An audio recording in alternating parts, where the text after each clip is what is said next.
Ethan's heart hammered as he tore through the dense forest, jagged branches lashing at his arms and face. Behind him, a chorus of cruel laughter rang out. The predators were closing in on their prey. Just minutes ago, the high school camping trip had taken a deadly turn. He had always been the outcast, quiet, bookish, an easy target. But he never imagined that his classmates' taunts would escalate into a hunt. Now, he was running for his life. "Where do you think you're going, freak?" A voice jeered from somewhere in the darkness. It was Aris's voice, funny sweet when she spoke to teachers, venomous when aimed at him. Ethan stumbled over an exposed root and nearly fell. Up ahead, a towering figure stepped out from behind a tree, blocking his path. It was Brandon, one of Aris's loyal lackeys. Ethan skidded to a stop, his eyes darting around for any escape. But Aris and her other friends were fanning out behind him. They had corralled him away from the campsite, far beyond where any teacher or student could hear his screams. His mind raced. This was supposed to be a fun overnight field trip, a chance to make friends, maybe prove he wasn't as pathetic as they thought. Aris had even convinced him to join the group for a late-night hike. She had smiled at him kindly by the campfire, luring him with a false promise of friendship. Betrayal burned in his chest. He had allowed himself to hope. And now, that friendly smile was twisted into a delighted grin as she watched him panic. Aris stepped forward, flashlight in hand. She tilted her head in mock concern. "Are you scared?" She pouted in fake sympathy. Ethan's throat went dry. Nothing he could say would stop them now. Brandon cracked his knuckles. "You shouldn't have come out here with us," he growled. "Accidents in the woods happen all the time." Tone held a chilling hint that this accident was no accident at all. Desperate, Ethan raised his hands. "Please, let me go," he managed, his voice trembling. This had gone far beyond a cruel prank. He saw it in their eyes, especially in Aris's bright, unhinged gaze.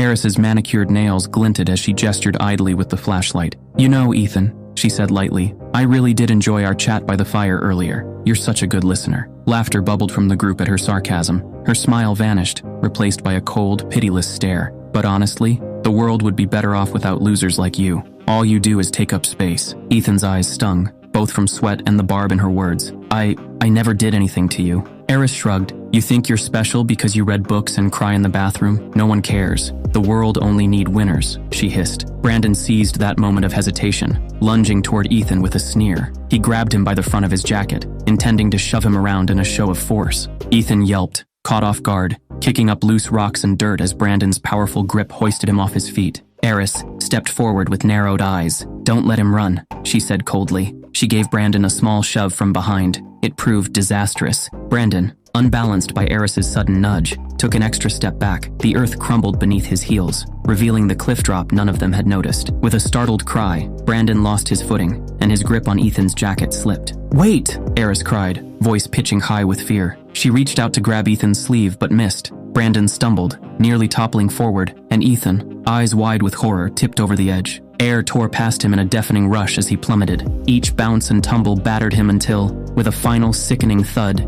he slammed onto the forest floor far below. All went still. High above, Brandon and Aris hovered at the newly revealed precipice, stunned. What just happened?" Brandon croaked, peering down into the darkness. Aris's flashlight hand shook uncontrollably as she tried to see Ethan's shape far below. They could make out a crumpled form, lying too still. We should get help," one of her friends, Chloe, ventured shakily, an edge of uncertainty in her voice. But Aris stepped back, her face pale. "If we tell anyone, it'll look like we did this on purpose." Aris wrapped her free arm around herself, trying to stop shaking. She bit her lip until it hurt. We should get back before the teachers notice." A pang of guilt twisted in the other boy's chest, but they shoved it away. Aris was already turning, decision made. Brandon and others gave a barely perceptible nod. Meanwhile, Ethan lay twisted among crushed ferns and fallen leaves. They really did it. They tried to kill him. Despair and hatred warred in his heart. Above, the full moon burned, indifferent. His consciousness slipped. His last thought before the blackness took him was a desperate, silent plea to any power that might be listening.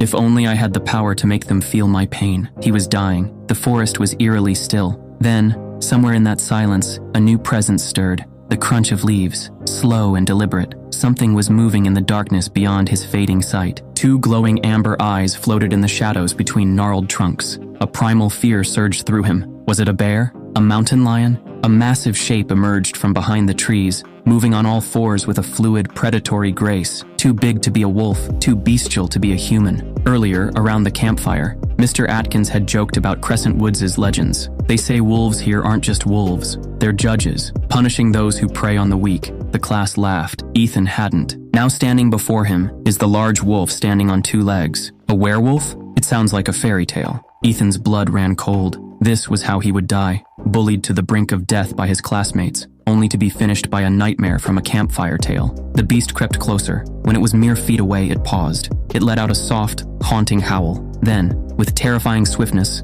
it struck. Jaws wide, it lunged and bit down on his shoulder. Searing heat spread from the bite, as if the creature's saliva was molten fire injecting into his veins. Just as quickly as it had bitten, the creature released him. For a moment, it simply watched him, head cocked as if considering what to do next. Suddenly, the beast's ears perked up. It turned its head sharply toward distant voices echoing from the direction of the campsite. The creature backed away, disappearing among the trees with astonishing speed and silence. He was alone once more, but not the same. The forest sounds that had been muffled by pain now roared in his ears. He heard everything. The chirr of crickets, the flap of an owl's wings overhead, even the distant babble of the creek half a mile away. And amid his tattered clothes, he felt a spreading warmth from the bite wound, a heat that was strangely comforting. He coughed and spat weakly. Something within him, some instinct, was taking over. He found that his left arm, which had been numb upon impact, could now move. It felt stiff and sore, but his fingers curled and uncurled. The beast's bite had done something. He didn't know exactly what yet, but he could feel life pouring back into him. Summoning reserves of strength he didn't know he had, Ethan began to crawl. He had one thought in mind: survive. The night wore on as he made painfully slow progress. Minutes felt like hours. He paused to catch his breath. In the distance, through the trees, he spotted a faint orange glow. Firelight. The camp. A surge of hope gave him new energy. He braced against a tree trunk and forced himself upright. Ahead, voices became audible, frantic, calling his name. Ethan! Ethan, where are you? He tried to shout, but his first attempt came out as a ragged croak. He pushed onward, finally finding the edge of a wider trail. The moment he stepped onto it, a flashlight beam swung wildly through the dark, landing on him. There! Over here! A familiar voice yelled. Mr. Atkins, the biology teacher. He raised a trembling hand. Relief hit him as hard as another blow. He was safe, and with it, a heavy fatigue. Oh my God, Ethan, Mr. Atkins cried, dropping to his knees beside the boy. Warm, steady hands cradled Ethan's shoulders, avoiding the worst injuries. You're alive. We've got you. Ethan wanted to speak, to explain, but his body had reached its limit. He surrendered to the blackness. The echo of a wolf's howl is the last things etched in his mind as he finally slipped into unconsciousness. When Ethan regained consciousness next, it was to sterile white lights and the beeping of hospital machines. Doctors marveled at his condition, battered, with a nasty bite wound, yet astonishingly stable. Ethan listened in a fog as they called it a miracle. Police officers came too. He stuck to a simple story. He got separated from the group, fell off a ledge in the dark, and was attacked by a wild animal while he was down. He left out Aris and Brandon on purpose, scared that even saying their names might bring more trouble. Aris and her friends, when questioned separately by teachers and later quietly by police, all played innocent. They claimed Ethan wandered off and they tried to find him, but lost sight. There was no evidence to contradict them, and Ethan, whether out of lingering fear or something else, did not accuse them. Within 2 days, he was sitting up in his hospital bed, stunned at how rapidly his body had mended. His mom fussed and hovered, tears in her eyes, each time she looked at him. What could he say? That a werewolf saved him? Ethan was discharged from the hospital astonishingly early, only a week after the incident. He arrived home to a warm welcome, neighbors dropping off meals, his mom doting on him, even a few classmates leaving get-well cards in the mailbox. Ethan thanked them politely, but inside he felt detached. Late at night, when his mom was asleep, he would stand in front of the bathroom mirror. He tested his senses, picking up the distant bark of a dog 3 blocks away, or sniffing out the leftover pizza in the fridge without leaving his room. It was exhilarating and frightening all at once. 1 week later, Ethan felt well enough to return to school. His mom was hesitant, but he insisted, citing boredom. The truth was, he needed to face them, his tormentors. He needed to see their faces and decide what to do next, because now, something had changed within him. He doesn't feel the same weak loser anymore. 2 weeks after the horrific camping trip, he stepped through the front doors of Crescent High School. Conversations hushed as people noticed him. A path almost cleared in the hallway. Ethan's senses immediately went into overdrive. He could hear whispers from all directions. That's him. He survived that fall. I heard he killed the wolf with his bare hands. These rumors would have embarrassed him before, but now he found them trivial. His focus was laser sharp, honing in on one corner of the hall where a familiar cluster of students stood. Aris. She was by her locker, surrounded by a couple of girls who usually hung on her every word. For a split second, they locked eyes across the hallway. Ethan felt a primal growl simmer in his throat, but he stifled it, maintaining a neutral expression. He refused to look away first. It was Aris who broke gaze. He moved down the hall. There was an intensity in his hazel eyes now that made people uneasy, though they couldn't pinpoint why. Joel, a kid from his math class who had always been friendly, approached carefully. Ethan, hey, welcome back, man. Joel offered a nervous smile. How are you feeling? Ethan managed a small, genuine smile for Joel. Better, a lot better. Joel bobbed his head. If you need anything, I'm here. There was sympathy and a hint of curiosity in his gaze, as if he wanted to ask more but didn't. Part of him longed to unburden everything to Joel, to have at least one ally who knew the truth, but he held back. Not yet. As the morning classes passed, Ethan noted two things. First, his new abilities were growing stronger and harder to ignore. He could hear the scratch of pencils like nails on paper, smell the anxiety of a student about to give a presentation, and even read distant text on the whiteboard. At lunch, he deliberately chose a table in the middle of the cafeteria, rather than a secluded corner. He could see Aris 3 tables over, picking at her salad without eating. No one sat with her, an unusual sight. She looked haunted. His heart should have swelled with triumph at seeing his tormentor brought so low by guilt and fear, but instead, he felt a growing hunger. The wolf inside was not satisfied. A sudden clatter jolted Ethan from his thoughts. Across the room, someone had dropped a metal tray. The sharp noise hit his sensitive ears like a gong. He winced, and before he could suppress it, a low growl rumbled in his chest.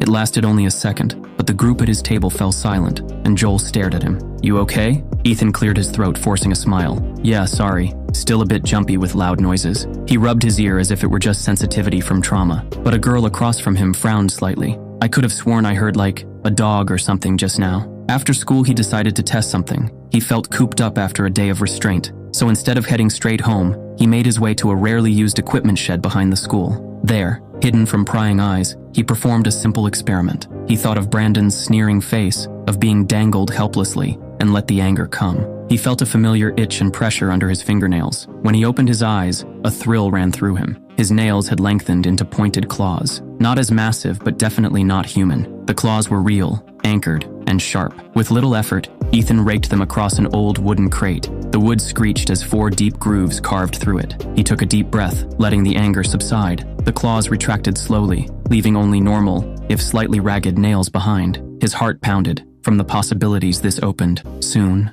they'll know. Next day in the evening, a silvery white full moon rose behind thin clouds. After dinner, Ethan retreated to his room, claiming exhaustion from physical therapy. He locked his bedroom door and sat on the edge of his bed, heart thumping. Something was happening to his body. Gritting his teeth, he fumbled to open his window. He tumbled out into the backyard. His eyes gleamed towards a sturdy shed a leftover from previous owners. It had a heavy door with a latch. Stumbling across the dewy grass, he made it to the cellar door just as another cramp racked his body. He cried out, a sound that started human and ended in a snarl. Fumbling desperately, he yanked the doors open and threw himself down the short flight of darkness. It was pitch black inside, but he could feel the moon above, like a magnet pulling at every cell. He collapsed onto all fours on the dirt floor. Then the real transformation began. His bones felt like they were on fire. He bit down on his arm to keep from screaming and felt his teeth, already lengthened into fangs. Vertebrae cracked and realigned, stretching his spine. His limbs lengthened. Fur sprouted across his skin. His human mind fought to comprehend it, while another part of him,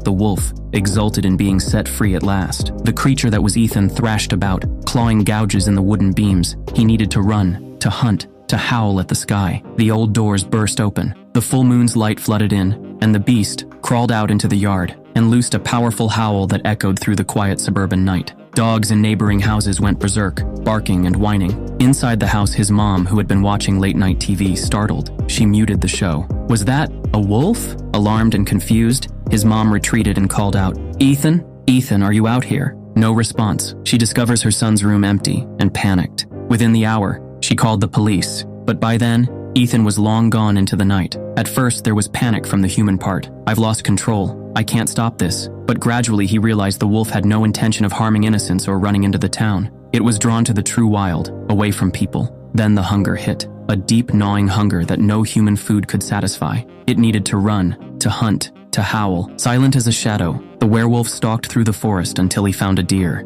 With a burst of speed, he lunged. Within a second, it was over. Flesh filled the wolf's mouth, and it triggered a frenzy of feasting. A primal satisfaction seeped through Ethan as the hunger was sated. Hours passed. As the moon started its descent, the transformation reversed. When it was over, Ethan lay, shivering in the early dawn chill. He remembered everything. That terrified him more than if he'd blacked out. How could he hold such savage memories inside him and still be human? Staggering to his feet, he realized he recognized this section of the woods, maybe a half-hour walk from his neighborhood. During that trek, conflicting feelings racked him until he neared his house. Police cruisers and his mom's car sat parked haphazardly out front. He realized he couldn't just walk up with tattered clothes and confess he'd gone wolf. He needed cover. He deliberately scratched himself to add some fresh bruises. Taking a deep breath, he mustered a dazed, I'm here, he called out hoarsely. There he is, an officer shouted, and in seconds Ethan was surrounded by his frantic mother and concerned police. His mom threw her arms around him, despite the grime and smell. Ethan, my baby, where have you been? He swayed, letting them think he was on the verge of collapse, which physically he nearly was. I don't remember much, he lied quietly. I woke up in the woods just now. I think I was sleepwalking. The officers exchanged looks. It sounded plausible enough. The paramedics on standby. No hospitals, please, I'm fine, he insisted, voice trembling. I just want to go inside. After a long shower, where he scrubbed away the physical evidence of the night, the horror of it warred with a dark exhilaration. He felt stronger than ever. If he could survive that, if he could become that creature in return, then Aris and her lackeys no longer posed any real threat to him. The days following Ethan's first full moon were marked by a nervous tension, but also by rapid growth in his understanding of what he had become. He also started keeping a journal, documenting every change and ability. In that hidden notebook, he listed out what he discovered. Heightened senses, hearing, sight, smell, all far beyond human norms. Accelerated healing, injuries mend quickly. The bite wound on his shoulder had closed into a silvery scar already. He cautiously tested this by pricking his finger. The tiny wound healed within seconds. Enhanced strength and agility. Far stronger and faster than before. He could sprint faster than the track team's star runner. Partial and full transformation at will. Claws, fangs, eyes, and soon the full wolf transformation without losing consciousness. Yet with each experiment, he realized controlling his emotions was as crucial as controlling his physical transformations. The wolf fed on strong feelings, rage, fear, even desire, so he practiced calm. But now he was certainly ready. At night, he would often stalk the neighborhoods, unseen. With his senses, it was easy to climb unseen onto Aris's backyard fence and watch her house from the darkness. He could hear her inside on the phone, voice strained. One such night, he overheard a conversation that brought a sharp grin to his face. Aris was speaking in an urgent whisper to Chloe over the phone. I don't care, Chloe. I know it's him. Who else could it be? A pause, then. No, I'm not crazy. You saw what happened to Brandon, and Kevin won't even talk to me anymore. This is falling apart. Her voice cracked. We have to do something about Ethan. I have to protect myself. Chloe's response was something like, maybe we should just come clean. Are you insane? Aris hissed on the line. I'd rather die. Ethan tensed at that. There it was. Aris was cornered, like a trapped animal. He had mixed feelings about Chloe. She had been a bystander, yes, and had teased him like the others, but her heart was not fully in it. He could smell her guilt even now. In class, she even tried once to muster a shaky, Ethan, I'm so sorry. Ethan pretended not to hear her, but he knew she might be salvageable as a person. Thus, for Chloe, he reserved mercy, albeit with a scare to ensure she wouldn't stand in his way. He decided to confront Chloe. One drizzly afternoon, he slipped into the art room after the teacher left. Chloe was cleaning paintbrushes at the sink, the last one there. She jumped when the door clicked shut. Seeing Ethan, she went pale, as if facing a ghost. Ethan, she squeaked, forcing a smile that quickly faltered when he just stared in reply. He stepped closer. Chloe, he said softly. The way he said her name made her flinch. I wanted to tell you I'm so sorry, she blurted, words tumbling out. Her eyes were shining with tears already. I never wanted anyone to get hurt. I swear, I was too scared to stop it, and that's on me. And Ethan raised a hand, and surprisingly, she fell silent mid-ramble. I believe you, Ethan said quietly. Chloe blinked in surprise. A tear spilled down her cheek. But believing you doesn't erase what happened. Chloe nodded rapidly. I know. I'll never forgive myself. If there's anything... He cut her off, voice dropping to a low growl. There is. Stay away from Aris. Do not help her. Do not cover for her. Understand? Chloe swallowed and let out a shaky breath. Yes, of course, she whispered, eager. I don't even talk to her now. I promise. Whatever she saw in his unblinking stare made her knees almost buckle. Good, he said, and as swiftly as he appeared, he turned to leave. Without looking back, he added softly, Chloe, you're not a bad person. Don't be a coward if you ever see something like this happen again. Then he slipped out, leaving the girl sobbing quietly at the sink. One by one, he turned his attention to her lackeys. Ethan confronted the first one, Brandon, the one who dropped him. One late afternoon, Brandon spotted Ethan by the lockers. Despite a flicker of fear in his eyes, he puffed himself up and spat. "You got some nerve showing up again," marching over to him. In an instant, Ethan's hand lashed out, clamping onto Brandon's wrist with iron force. The bully's self-assured grin twisted into a grimace of pain as he tightened his grip. With one sharp twist, he slammed Brandon's back into the lockers,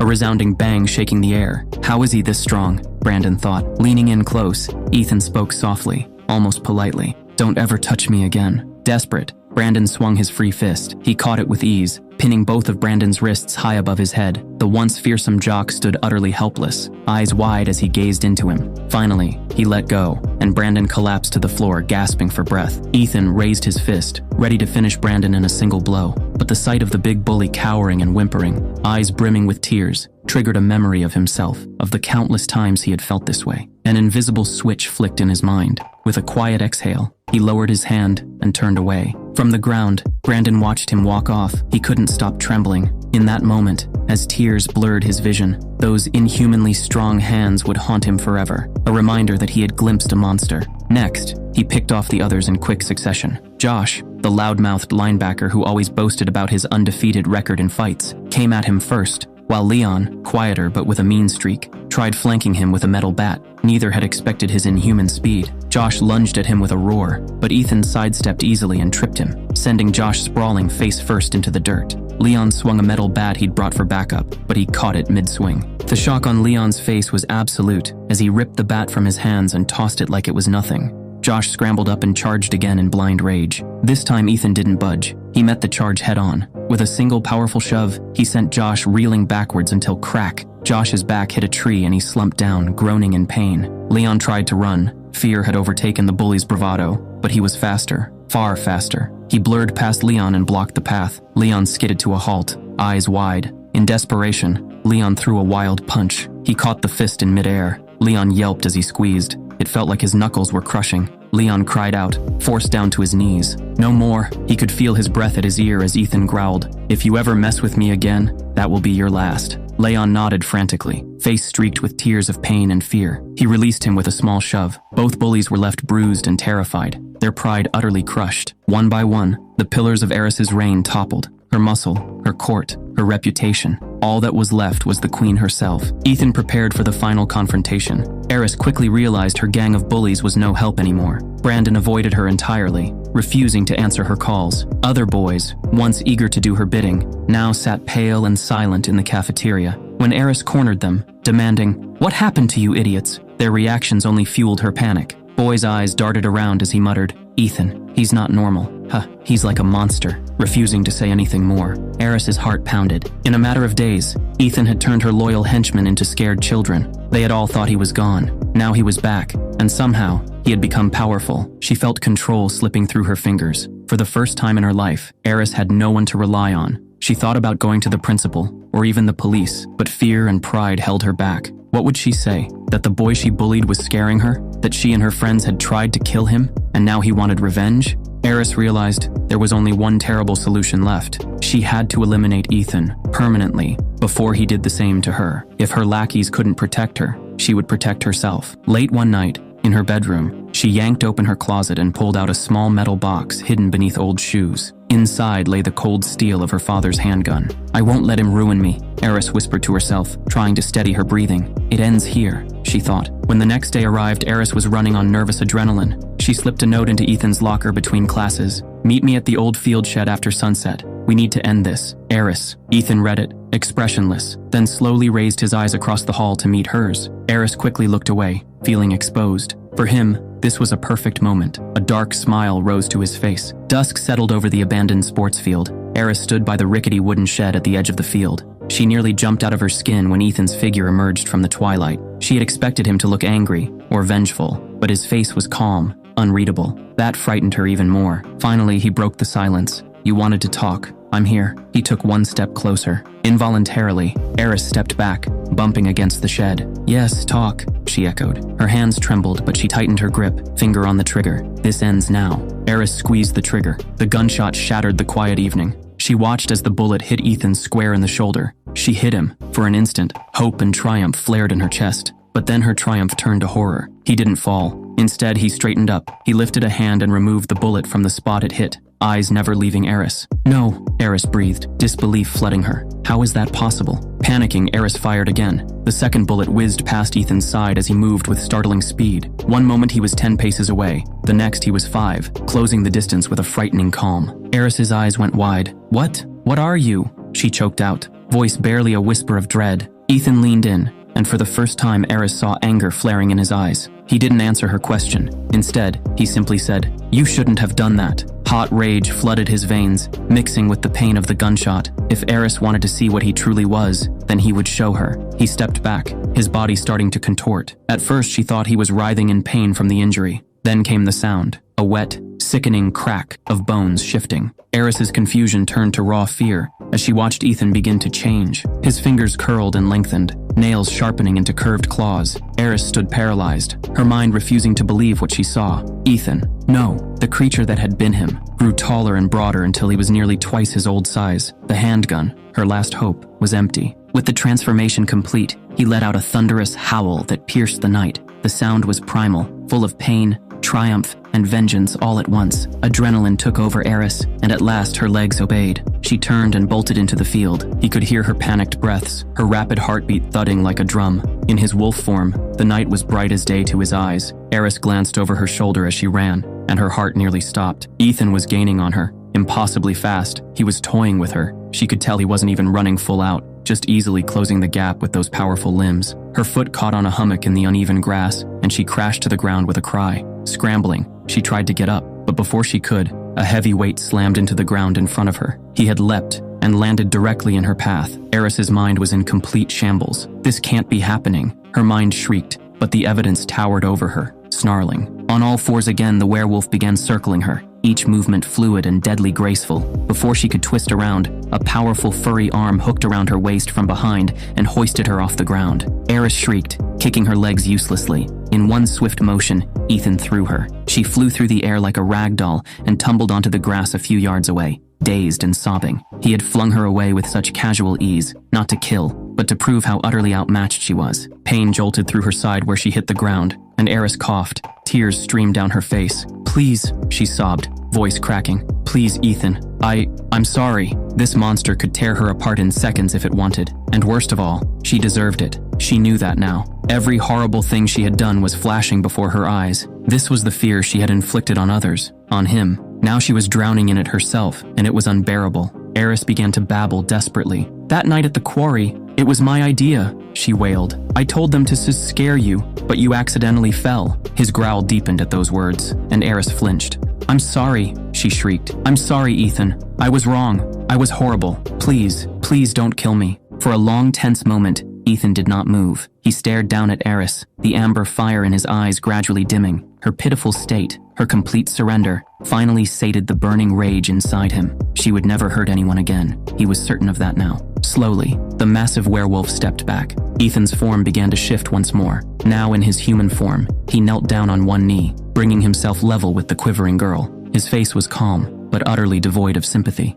"Now you know what it's like," he said quietly. She stared at the ground, tears dripping from her chin. With one last look at the bully who had once made his life a nightmare, Ethan stood up. Without another word, he turned and walked away the night. Next day, he stepped into Crescent High the next morning, feeling an unfamiliar sense of ease. Whispers followed Ethan, but not the same ones from before. "Did you see Aris? She looked like she hasn't slept in a week. Brandon's still avoiding him. So are other boys. What did he do to them?" Ethan ignored them, walking calmly to his locker. He no longer carried himself like the timid outcast he once was. He was confident, strong. As the day progressed, he noticed something off. By the time the last period rolled around, he had a nagging feeling. Something was coming. His instincts were screaming at him, the same way they had before the full moon. Something wasn't right. The final bell rang, and students flooded the halls, eager to leave. Ethan headed toward the exit when his ears picked up a shift in the air, a smell that didn't belong. His muscles tensed. He weaved through the dispersing students and exited the building. Following his instincts, he moved past the school parking lot, toward the edge of the woods bordering Crescent High. And then he saw it. A massive claw mark gouged into the side of a tree. His breath quickened. He scanned the ground. Footprints. They they didn't belong to any human. A werewolf. Ethan's head whipped up, his pupils dilating as his body tensed. Something was watching him. A massive, hulking shape stepped forward, muscles rippling beneath dark fur. Its sheer size dwarfed Ethan's own wolf form. And then, in a deep, guttural voice that sent ice down Ethan's spine, it spoke. "I've been looking for you, pup." Ethan's world shattered in that instant. The werewolf wasn't alone. More glowing eyes flickered to life in the shadows behind it. After a long time, Ethan felt small,